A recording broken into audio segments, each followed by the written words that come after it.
शिवसेना उद्धव बाळासाहेब ठाकरे पक्षाचे मुंबईतील शिक्षक आमदार जगन्नाथ अभ्यंकर हे शुक्रवारी कोल्हापूर दौऱ्यावर आले होते। यावेळी त्यांनी जिल्ह्यातील महत्त्वाच्या विषयांवर शिक्षण अधिकारी आणि कर्मचाऱ्यांची बैठक घेतली। यानंतर त्यांनी एस न्यूजशी संवाद साधला।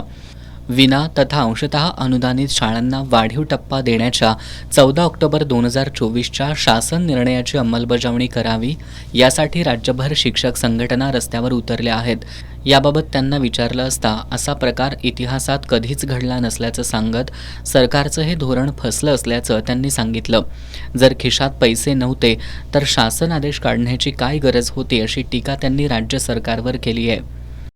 आतापर्यंत कधीही असं घडलेलं नाही। महाराष्ट्राच्या इतिहासामध्ये आतापर्यंत ग्रँड रिलीजिंगचे आदेश काढले गव्हर्नमेंटने। 14 ऑक्टोबर 2024चे जे आदेश आहेत त्या आदेशामध्ये कोणत्या शाळेला किती शिक्षक मंजूर आहेत आणि त्यांना वेतन देण्याकरता जे अनुदान लागतं त्याची मंजुरी दिली गेलेली आहे। कॅबिनेटने मंजुरी दिली आणि त्याच्यानंतर GR निघाला। हे सगळं झाल्यानंतरही प्रत्यक्षात त्याच्याकरता अलॉटमेंट दिलं गेलं नाही आणि त्यामुळे ज्यांना 20% पण नाही अशांना 20%, जे 20%वर आहेत त्यांना 40%, पुढचा टप्पा असा प्रत्येक ठिकाणी देण्याच्या संदर्भात जी कमिटमेंट होती 14 ऑक्टोबर 2024च्या आदेशामध्ये।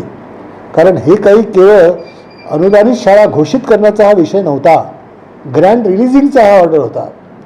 ग्रँड रिलीज करण्याचे आदेश असताना सुद्धा राज्य शासनाने याच्या बाबतीत मात्र फार चुकीचं धोरण हे पत्करलेलं आहे।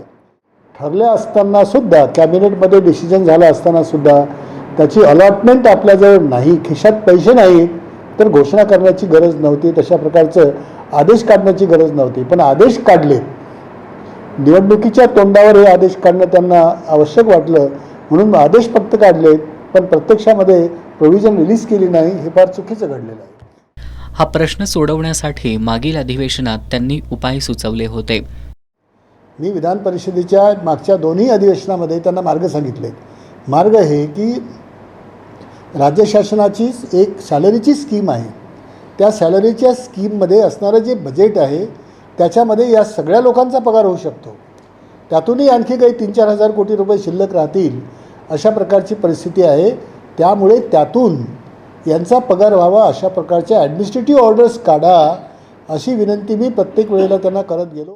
या प्रश्नावर फक्त शिक्षक आमदारच नाही तर इतर आमदारही आवाज उठवतायत। मात्र सरकार याकडे दुर्लक्ष करतंय। हे फक्त निवडणुकीच्या तोंडावर दिलेलं आश्वासन होतं, याची पूर्तता करणं या महायुती सरकारला जड जात असल्याचं त्यांनी सांगितलं।